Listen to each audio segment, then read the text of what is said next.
ஒரு கவியை பாடி ஆண்டு நாம மகிமைப்படும்படியாய் ஆண்டுடைய வார்த்தைக்கு நாம் ஆயத்தப்படுவோம்.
பல வழிகள் பேசும் பல நாட்டினரை ஒரே விசுவாச உரிமைக்குள்ளாய் கூட்டி சேர்த்திருக்கிற தேவரே, உம்முடைய வசனத்தின் மூலமாய் நீர் எங்களோடு கூட பேசும்.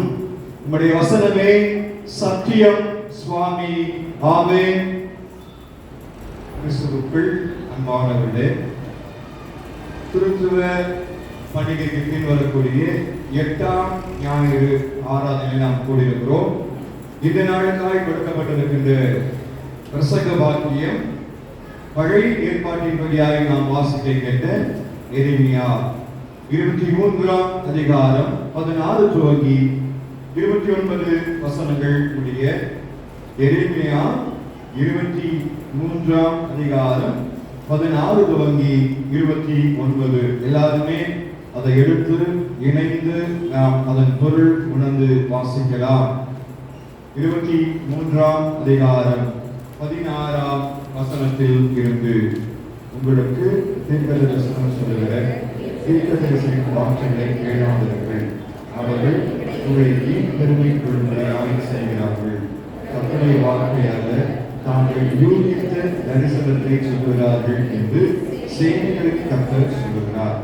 அவர்கள் என்னை அசட்டை பண்பை நோக்கி உங்களுக்கு சமாதானம் இருக்கும் என்று கர்த்தர் சொன்னார் என்று சொல்லுவதில் கொள்ளாமல் தங்கள் ஏழைக்கின் கடிதத்திலே நடக்கிற யாரையும் உங்கள் மேல் அல்லாதவராக சொல்கிறார்.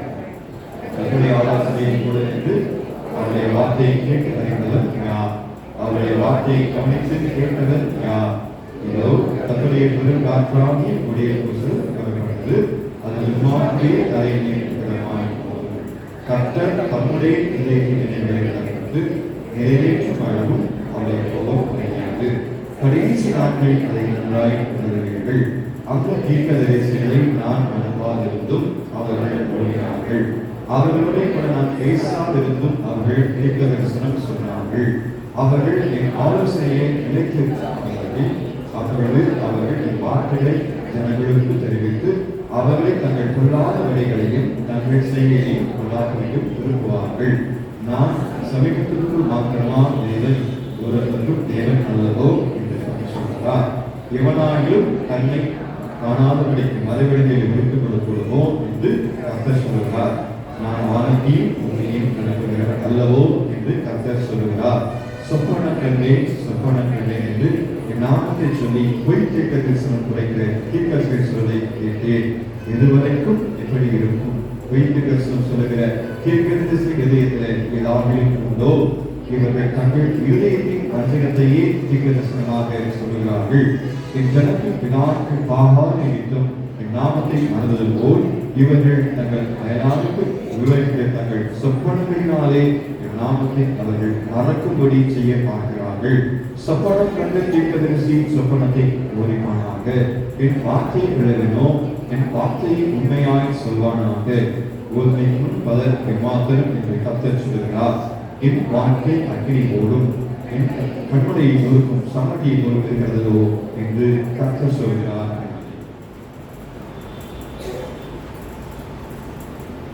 தீர்க்கதரிசிகள் இறை வாக்கு உரைப்பவர்கள் என்று வேதாகமத்திலே நாம் குறிப்பிட்டு சிலரை சொல்ல வாசித்திருப்போம், தியானித்திருப்போம்.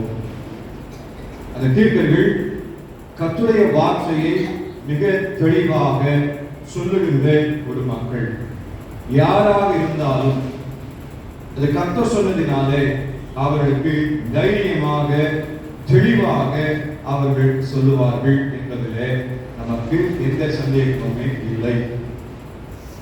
சிலர் ஆண்டுடைய வார்த்தையை கர்த்தர் சொல்லாதிருந்தும் அதை மக்களுக்கு சொல்லுகிற பொய் தீர்க்கர்களும் இருக்கிறார்கள். அவர்கள் என்ன சொல்லுகிறார்கள், எப்படி சொல்லுகிறார்கள் என்பதை நாம் நிதானித்து அறிய வேண்டும் என்று ஆண்டவர் இன்றைக்கு உங்களுக்கும் எனக்கும் கற்றுக் கொடுக்கிறார்.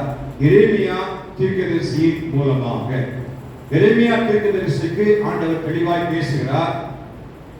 எனவே தெளிவாய் வார்த்தைகளை எரேமியா சொல்லுகிற அதே கால சூழலிலே அனனியா என்று சொல்லக்கூடிய ஒரு போலி பொய் தீர்க்கரை எழுப்பி கர்த்தருக்கு விரோதமான வார்த்தைகளை கர்த்தர் சொன்னார் என்று சொல்லுகிறதை தான் இன்றைக்கு நாம் சிந்திக்க இருக்கிறோம். எரேமியாவுக்கும் அனனியாவுக்கும் உள்ள வித்தியாசம் என்ன, ஏன் அப்படி ஆண்டவர் சொன்னார் என்பதை வேத வசனங்களின் அடிப்படையில் நாம் சிந்திக்க இருக்கிறோம். True prophets versus false prophets. எப்படி அவங்க இருப்பாங்க, அவங்க என்ன செயல்பாடு இருக்கும் என்பதை மிக தெளிவாய் வேத வசன ஆதாரம் நமக்கு கற்றுக் கொடுக்கிறது. பொதுவாக நாம் இந்த வாரங்களிலே 10 முதல் 17 வரை உள்ள இந்த வாரங்கள் மிக தெளிவாய் நமக்கு சொல்லுகிற காரியம். அதை நாம் சிந்தித்து வருகிறோம். 1 முதல் 6, 6 முதல் 10, 10 முதல் 17, இன்றைக்கு 8ஆம் ஞாயிறு. இதில் நாம் சிந்திக்கிற காரியம் foundation of Christian life and faith. பொது தலைப்பு 6ஆம் வாரத்திலிருந்து 10ஆம் வாரம் வரைக்கும் இருக்கிற பொது தலைப்பு இதுதான். சிறப்பாய் இன்றைக்கு 8ஆம் ஞாயிறுக்குரிய பொது தலைப்பு, இன்றைக்குரிய தலைப்பு the fruit of the spirit, ஆவியின் கனிகள். யார் கர்த்தருக்கு வைராக்கியமாய் செயல்படுகிறார்களோ அவர்கள் மூலமாய் ஆவியின் கனிகளை நாம பார்க்க முடியும். நல்ல மரம் நல்ல கனிகளை கொடுக்கும், கெட்ட மரமோ கெட்ட கனிகளை தான் கொடுக்கும் என்று அந்த பொய் தீர்க்கர்கள் மெய் தீர்க்கர்கள் பற்றி ஆண்டவர் ரொம்ப தெளிவாக நமக்கு சொல்லுகின்றார். எரேமியா தீர்க்கதரிசியுடைய காலம் என்ன, அதன் சூழல் என்ன என்பதை நாம் பார்க்க வேண்டும். கிமு 622 முதல் கிமு 586 வரைக்கும் எரேமியா தீர்க்கதரிசனம் உரைத்தார். எரேமியா தீர்க்கதரிசனம் உரைத்த போது அரசியலில் நிலையற்ற தன்மை இருந்தது.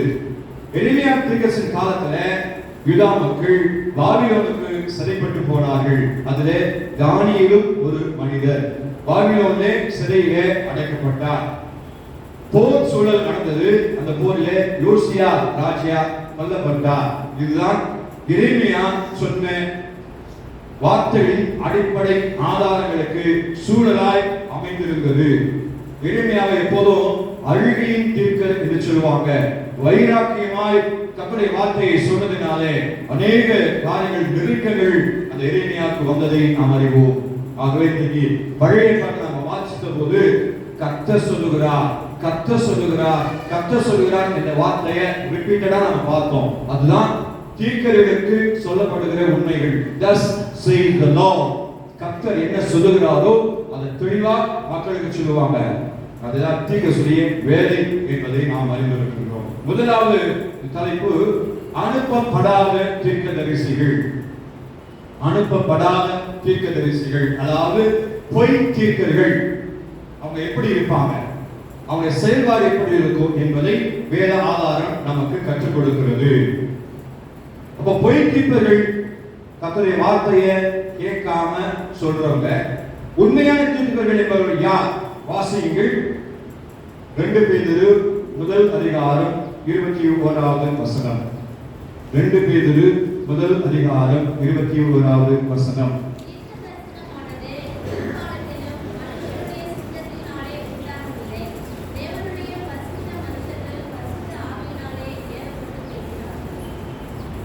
தீர்க்க தரிசனம் என்பது மனிதனுடைய சித்தம் அல்ல. கர்த்தருடைய பரிசுத்தவான்கள் பரிசுத்த ஆவியுடைய வழி நடத்ததினாலே அவர்கள் சொன்னார்கள். அதுதான் உண்மையான தீர்க்கதரிசிகள். வல்லமையாய் கர்த்தருடைய வார்த்தையை தெளிவா பரிசுத்த ஆவியின் வழி நடத்துவதோடு சொல்றவங்க தான் உண்மையான தீர்க்கர்கள் என்று இங்கு நாம் இந்த வேத வசனத்துடைய ஆதாரம் நமக்கு கற்றுக் கொடுக்கிறது. அவங்க பயப்பட மாட்டாங்க. யாரா இருந்தாலும் எந்த சூழலா இருந்தாலும் கர்த்தர் சொன்னதை மறைக்காம மறுக்காம தைரியமாய் அவர்கள் யார்கிட்ட கர்த்தர் பேச சொல்லுகிறாரோ, யூதா மக்களுக்காய் பேச சொல்லுகிறாரோ அல்லது ஒரு ராஜாவுக்கு பேச சொல்லுகிறாரோ, எனக்கு எப்போ எந்த சூழலிலும் தைரியமாய் வார்த்தை சொல்றவங்க தான் உண்மையான தீர்க்கதரிசிகள். மனுஷனுக்கு துதிபாடுறவர்கள் அல்ல. யோவான் ஸ்நானகர் தைரியமாய் பேசினார், நீ செய்வது தப்பு. நாத்தான் தீர்க்கதரிசி அரசன் தாவீதாலும் தைரியமாய் பேசினார், நீ செஞ்சது தப்பு, நீயே அந்த மனிதன். இதுதான் உண்மையான தீர்க்கதரிசி அடையாளம். பின்வழிவு எப்படி இருக்கும்னு தெரியாது. ராஜாவை பார்த்து சொன்னதுனால என்ன செய்வான்னு தெரியாது. யோவான் ஸ்நானனுக்கு ஏற்பட்ட நிலை நமக்கு தெரியும். அதெல்லாம் எந்த விதத்திலும் பாதகமானல்ல. கர்த்தர் சொன்னார்னா அப்படியே அதை சொல்லுறவங்க உண்மையான தீர்க்கதரிசிகள். வாசிக்க கேட்ட சுவிசேஷ பகுதியில் பார்த்தோம். கள்ள தீர்க்கர்கள் எப்படி இருப்பாங்க, கள்ள தீர்க்கதரிசிகள் எப்படி இருப்பாங்க, பொய் வார்த்தை சொல்றவங்க எப்படி இருப்பாங்க? ஆட்டுத்தோலை போர்த்திக் கொண்டு வருகிற ஓநாய்கள். அவருடைய வாயின் வார்த்தைகளை நாம் தெரிந்து கொள்ள முடியும். அவர்கள் நல்ல கனிகளை கொடுக்கவில்லை என்பதை ஆண்டவர் தெளிவாய் நமக்கு உறுதியாய் கூறுகின்றார். அவங்க எப்படி சொல்றாங்க? எசேக்கியேல் 13ஆம் அதிகாரம் 2வது வசனம். எசேக்கியேல் 13:2.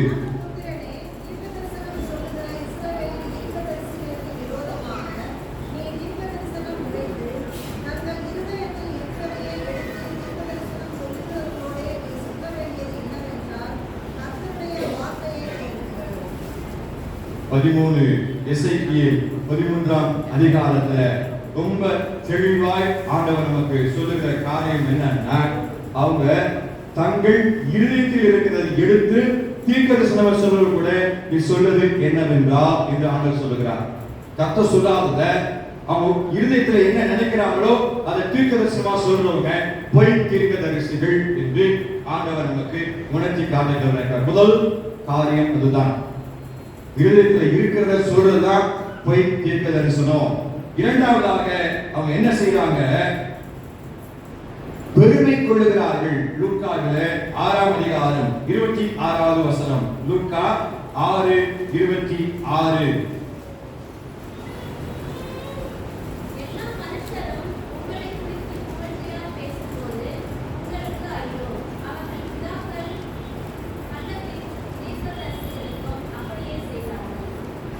கள்ள தீர்க்கதரிசிகள் எப்படி என்ன செய்வாங்க?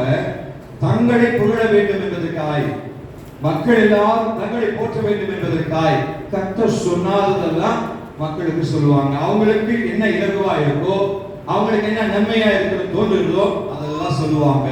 அவர்கள் தான் பொய் தீர்க்கதரிசிகள். யூகித்ததை சொல்லுவாங்க. அது தேவன் சொன்னாரா சொல்லலையா என்பது அவங்களுக்கு தெரியாது. யூகத்தை சொல்லுகிறவங்க தான் பொய் தீர்க்கதரிசிகள். இதுக்கு என்ன ஆதாரம் இருக்கிறது வேதாகமத்துல? வாசிக்கலாம். எரேமியா 28:3.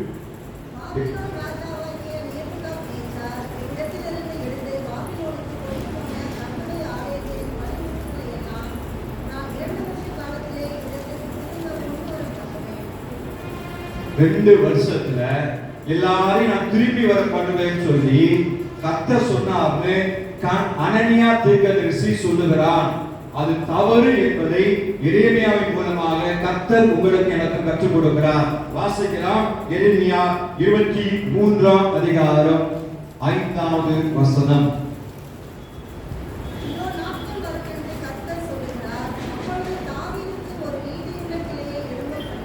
எரேமியா 29:5.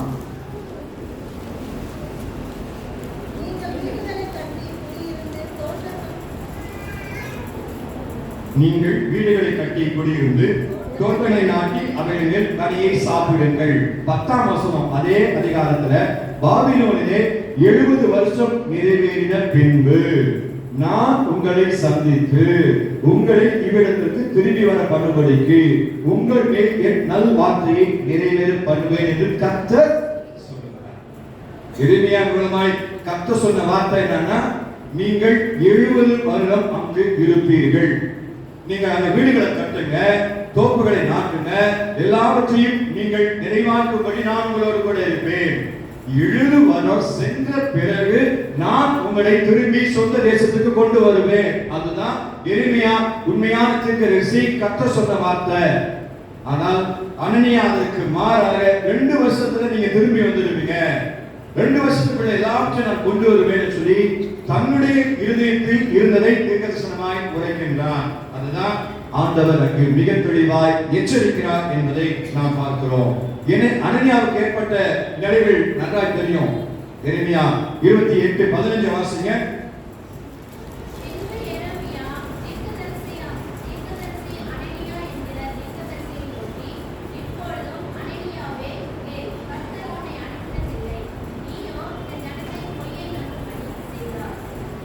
நீயோ இந்த ஜனங்களை பொய்யை நம்ப பண்ணுகிறாய், கர்த்தர் உன்னை அனுப்பல.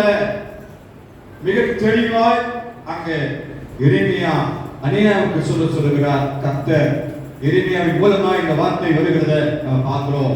அதே போல எரேமியா 23ஆம் அதிகாரத்துல நாம பழைய ஏற்பாடுபடியா வாசோமே, அங்க எல்லாரும் அனுப்பப்படாதவங்களா, கர்த்தர் அனுப்பப்படாமல் இருந்தும் அவங்க போறாங்க, கர்த்தர் சொல்லாத இருந்தும் அவங்க பேசுறாங்க என்ற வார்த்தையை நாம அங்க வாசிக்க கேட்டோம்.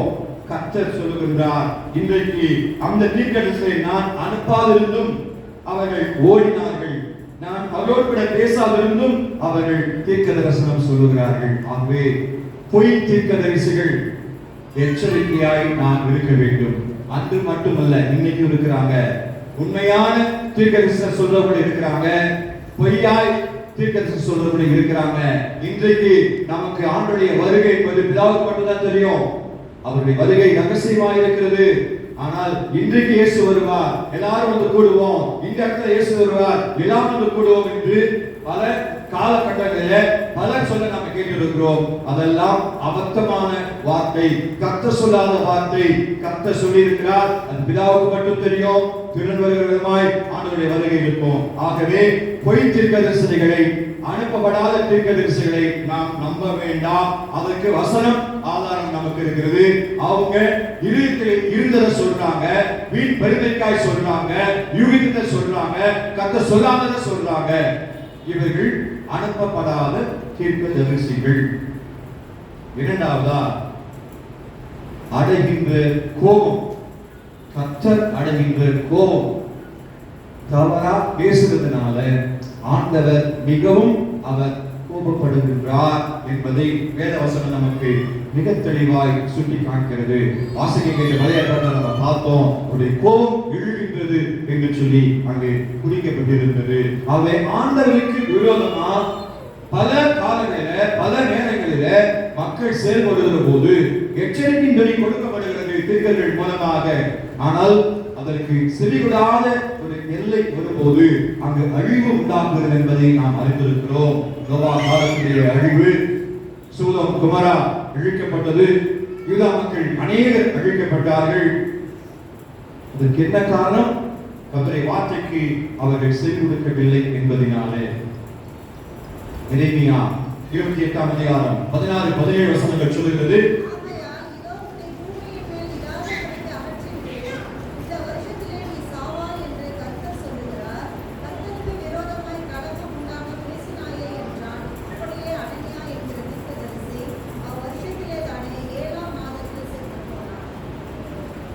ஏழாம் மாதத்திலே அவன் மரித்தான். காரணம், கர்த்தருக்கு விரோதமான தீர்க்க தரிசனம் உரைத்ததினாலே அவன் மரித்தான். அழிவு உண்டானது. இன்றைக்கு கர்த்தருடைய கோபத்திற்கு நாம் ஆளாகாமல் நம்மை பாதுகாத்துக் கொள்ள உண்மையான தீர்க்கதரிசன வார்த்தைகள் நமக்கு தேவை என்பதை நாம் உணர்ந்து கொள்ள அழைக்கப்படுகிறோம். எரேமியா 29ஆம் அதிகாரம் 31-32 வசனங்களை வாசிப்போம். எரேமியா 29:31-32.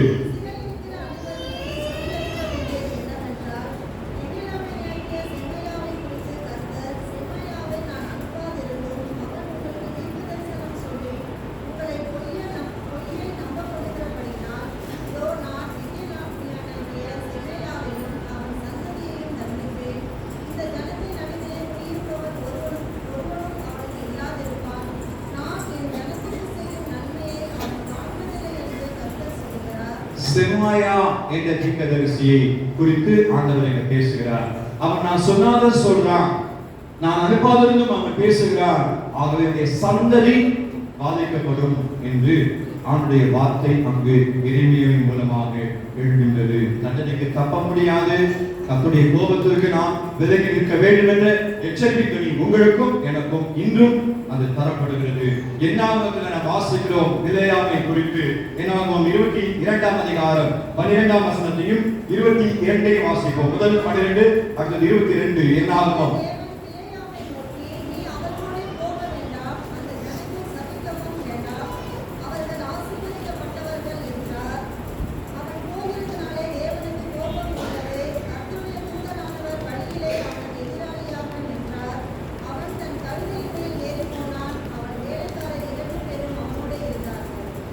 தெளிவா ஆண்டவர் சொல்றார், அந்த ஜனங்களை சபிக்க வேண்டாம். ஆனால் அவன் கடைசி நெருக்கத்திலே கண்டு போகிற போது கர்த்தருடைய கோபம் எழுகின்றது என்று வசனம் ரொம்ப தெளிவாய் நமக்கு சொல்லுகிறதை இங்கு நாம் வாசித்தோம். கிறிஸ்துவுக்குள் அன்பான கிறிஸ்தவ மக்களே, கர்த்தருடைய கோபத்திற்கு நாம் ஆளாக வேண்டாம். கர்த்தருடைய வார்த்தைக்கு நாம் கீழ்ப்படிவதற்கு நம்மை ஒப்புக் கொடுக்க ஆண்டவர் விரும்புகிறார். நீதிமொழிகளின் ஆசிரியர் 21ஆம் அதிகாரம் 30ஆம் வசனத்துல இப்படி ஒரு வசனத்தை குறிப்பிடுகிறார். நீதிமொழிகள் 21.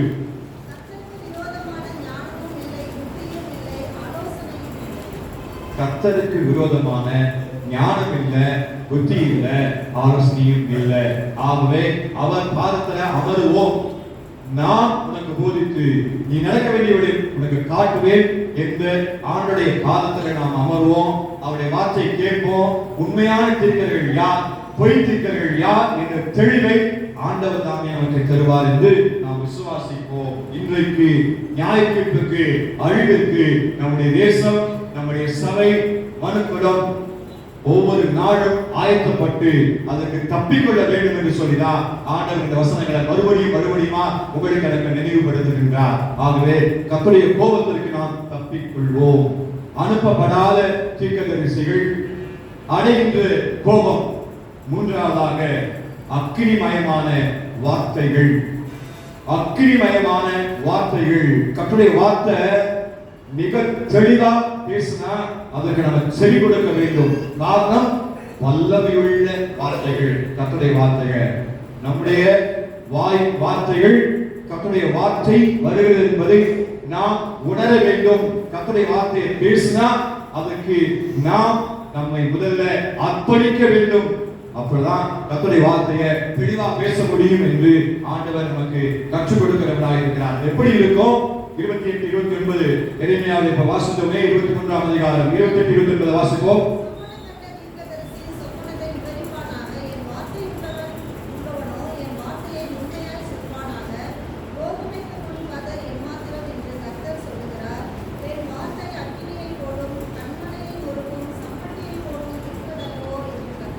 எப்படி இருக்கிறது?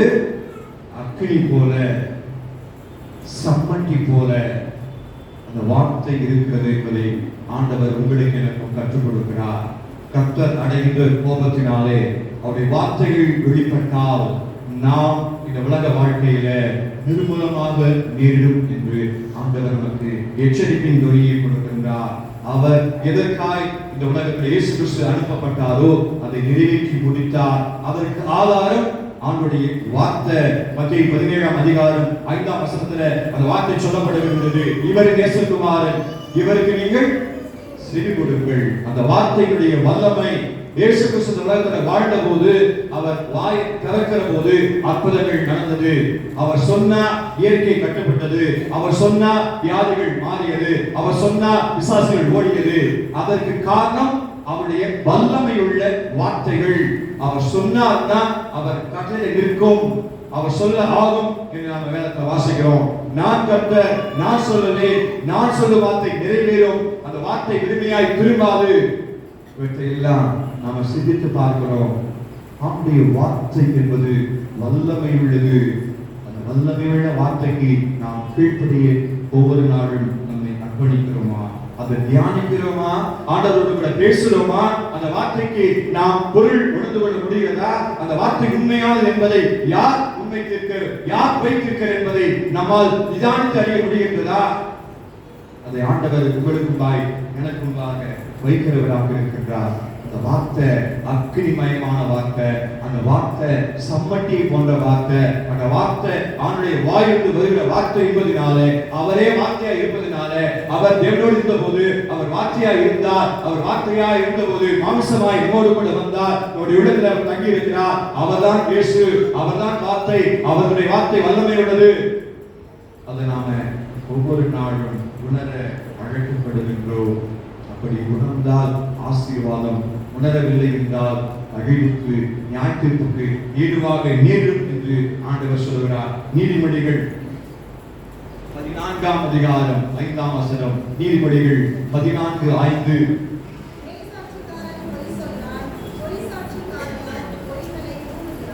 மெய் சாட்சிக்காரனாய் நீங்களும் நானும் இருக்க வேண்டும். பொய் சாட்சிக்காரனாய் மாறக்கூடாது. கர்த்தர் சொல்லாததை கர்த்தர் சொன்னார் என்று நாம சொல்லக்கூடாது. இருதயத்திலே யூகித்ததை சொல்லக்கூடாது.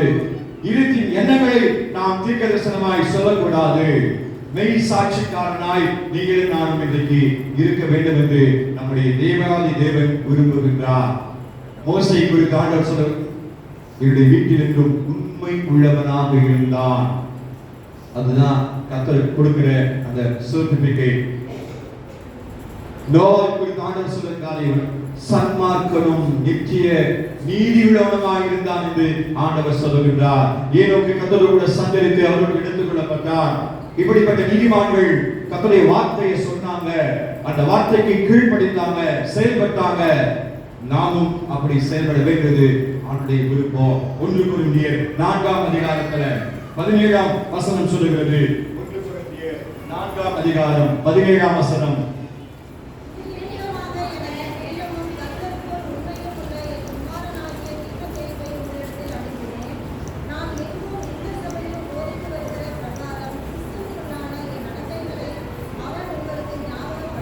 தீமோத்தேயுவை குறித்து உண்மையான ஒரு ஊழியக்காரன் என்று சொல்லி அங்கே பவுல் குறிப்பிடுகிறார். அவன் நான் செய்த காரியங்களை உங்களுக்கு ஞாபகப்படுத்துவான். கர்த்தருடைய வார்த்தை என்னோடு கூட இருந்ததை, நான் அநேக இடங்களில் பிரசங்கித்ததை அவன் உங்களுக்கு சொல்லுவான். இன்னைக்கு நீங்களும் நானும் கர்த்தருடைய வார்த்தையை கேட்டது மட்டுமல்ல, அதை சொல்லுவதற்கு மற்ற மக்களை ஆண்டவர் கிறிஸ்துவுக்குள்ளாய் வழிநடத்துவதற்கு, விசுவாசத்திலே அவர்களை ஊங்கச் செய்வதற்கு, சாட்சியாய் அவர்கள் மாறுவதற்கு ஆண்டவர் உங்களையும் என்னையும் இந்த உலகத்தில் வைத்திருக்கின்றார். ஆகவே அனுப்பப்படாத தீர்க்கதரிசிகளை நாம் இனங்கண்டு கொள்ள வேண்டும். அடைகின்ற கோபம் எப்படிப்பட்டது என்பதை நாம் உணர வேண்டும். அக்னிமயமான வார்த்தைகள் புறப்படும் என்பதை நாம் அனுதினமும் விசாரித்து அந்த வார்த்தையை கேட்பதற்கு இந்த வேதாகமத்தை நாம் ஒவ்வொருவரும் ஒவ்வொரு ஆராதனைக்கு எடுத்து வர வேண்டும். கர்த்தருடைய வார்த்தையை கேட்பதற்கு நாம் ஆவலாய் இருக்க வேண்டும். வெளியே நாம் அமர்ந்து கொண்டு பேசிக் கொண்டிருக்கிறார், சுற்றி எல்லா இடங்களிலும் நின்று கொண்டிருக்கிறார். ஆனால் கர்த்தருடைய வார்த்தை அக்னிமயமாய் வருகிற போது அதை கேட்க வேண்டும், அதை தியானிக்க வேண்டும். இன்னைக்கு வராத மக்களுக்கு அதை சொல்ல வேண்டும் என்ற வாஞ்சை நமக்கு வேணும். எத்தனையோ இருக்கைகள் காலியா இருக்கிறது, ஆனால் வெளியே நின்று கொண்டிருக்கிற மக்கள் வெளியே நின்று கொண்டிருக்கிறார்கள். ஆனால் கர்த்தருடைய வார்த்தை எல்லாருக்கும் பொதுவானது. எல்லாரும் வேதாகமத்தை எடுத்து ஒவ்வொரு வசனம் சொல்லும்போது வாசித்து அதை தியானிக்க வேண்டும். ஆண்டவர் விரும்புகிறார். ஆகவே ஒப்புக் கொடுப்போமா? அனுப்பப்படாத தீர்க்கதரிசிகள் யார்? கர்த்தர் அடிக்கிற கோபத்திற்கு காரணம் என்ன? அக்கினிமயமான வார்த்தைகளை வெளிப்படுகிற போது அதை நாம் உணர்கிறோமா? யோசித்து பார்ப்போம், தலையை தாழ்த்துவோம், ஆண்டவரையும் பார்ப்போம். ஆண்டவரே, எனக்கு ஞானம் தாங்க. யார் உண்மையானவங்க, யார் பொய்யானவங்க, யாருடைய வார்த்தை நாங்க கேட்கணும், யாருடைய வார்த்தை கேட்க கூடாது. கர்த்தரே, நீர் என்னோட இடைப்படும் என்று சொல்லி நாம் ஒவ்வொருவரும் ஆண்டவரை நோக்கி பார்த்து கேட்போமா? ஒரு சில மணித்துளிகள் நம்மை நாமே ஆண்டவருக்கு அர்ப்பணிப்போம். கர்த்தர் பேசுகிறார், கர்த்தர் நமக்கு உணர செய்கிறார், கர்த்தர் இடைப்படுகிறார், ஆண்டவருடைய பிரசன்னம் நம்மில் இருக்கிறது என்பதை உணர்வோம்.